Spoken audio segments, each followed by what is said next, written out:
बिहार में चुनाव के बाद महागठबंधन की सरकार बनती है तो नई सरकार ताड़ी को शराबबंदी कानून से बाहर करेगी। हमारे साथ केसी त्यागी हैं, जेडीयू के वरिष्ठ नेता।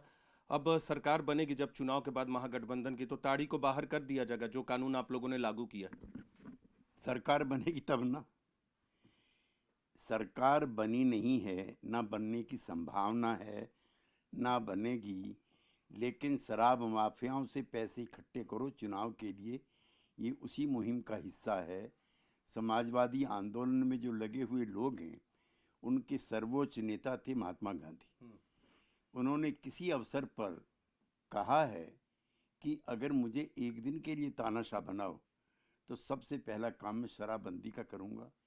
बिहार की सामाजिक रचना से जो लोग परिचित हैं वो जानते हैं कि शराब के दिनों में किस तरह से महिलाओं पर रोज अत्याचार होते थे, किस तरह से मोहल्ले में रोज विवाद होते थे। जो रपट इस बीच में आई हैं उसके मुताबिक महिलाओं पर अत्याचार भी कम हुए हैं और आपसी फसाद भी कम हुए हैं।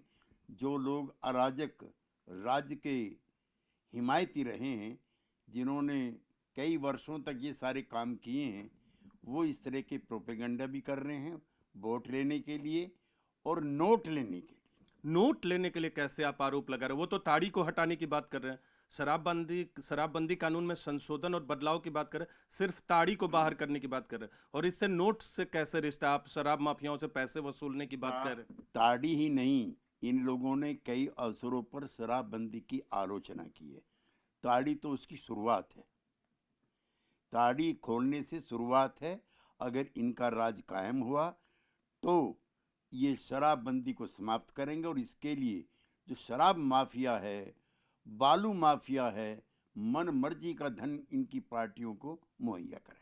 तो आपकी पार्टी इसका विरोध करेगी? जो संकल्प आने वाले वक्त में आपकी पार्टी की तरफ से घोषणा पत्र आएगा, उसमें भी शराबबंदी लागू रहेगा? नीतीश कुमार हैं तो शराबबंदी है।